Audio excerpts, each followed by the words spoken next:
The pandemic has changed the way many of us work. Businesses were forced to adapt almost instantly when the world was plunged into lockdown. Seeing how working from home has worked, some of the biggest banks now say they want less city centre office space, paving the way for a new post-pandemic era. Europe's biggest bank, HSBC, says it plans to axe 40% of its office space around the globe over the coming years, with the focus on sites providing support functions. The chief executive says that doesn't include branches or its headquarters here in London. Lloyds is another bank to embrace the home working revolution. It's planning on reducing its office space by a fifth in the next 3 years. Standard Chartered followed suit. It's announced plans to reduce office spaces by a third over the next 3 to 4 years. But there is an outlier. The chief executive of Goldman Sachs says he wants his bankers back behind their office desks, calling home working an aberration that must be corrected as soon as possible. That's despite the bank working successfully during the pandemic, with less than 10% of its 34,000 global staff working in offices. Let's talk to property consultant Anthony Lorenz. Anthony, an aberration or a jolly good idea? Who's out of touch here? Goldman Sachs are out of touch. We've researched 8,500 office tenants, and to put it bluntly, the 4-day week was on its way anyway before the pandemic. People are talking about a 3-day week, and so there'll be 3/5 of commuters. Local people will come into work, obviously, but 3/5 of the commuters won't be coming to work. But that won't last forever. Technology has played a big part, though. Do you think we're looking at a permanent transformation of the way to work well? Yes, we are.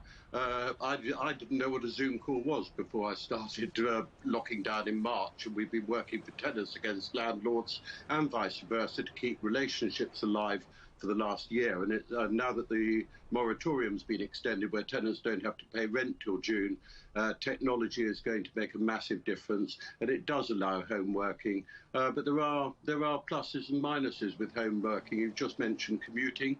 That will save my staff 2 hours a day on average, quite a lot of them. The tubes are already overrun, so 3 out of 5 people in the office will be a very good thing. And the technology is the key to... We couldn't have done this 20 years ago at all. Everybody would have had to be at their desks. But like Goldman's David Solomon says, remote working doesn't suit everyone. It doesn't suit investment banking. He says that younger staff will miss out on things like mentorships. Which other sectors do you think need office culture to thrive? Yeah, there are massive problems with regard to younger people. Number one is shadowing their bosses is the way of learning. They also meet new friends when they get into jobs because they've left universities. There's the mental health issue, which we've got with regard to people staying at home, and also physical fitness, because people sit at their desks all day and they don't go out for a walk at home. But we are judging everything when we've been locked in. Worse still is the situation when the world is open and you go on to a 3-day week. How are you going to stop your staff going, for a 1-hour lunch and staying for 4 hours on a Friday afternoon? And nobody wants Big Brother watching over them. So there's pluses and minuses, but for the moment we're going to be looking at a 3 to 4 day week maximum in the office. So I'm sorry, Goldman Sachs, but I think you're wrong. Some of the big tech firms like this idea of remote working. Facebook says that up to half its staff could work remotely in 5 to 10 years. But they've also hinted that those workers might have to take a lower pay packet. What do you think working from home means for earning potential? Earning potential, working from home should be exactly the same as, it's all to do with productivity. All right, and if your productivity is kept up, then earning potential should be the same whether you're working from home or not. As far as the tech industry is concerned, and the advertising guys as well, anybody who's doing a lot of work online, right, can work remote. They work remotely anyway. You walk into a techie office.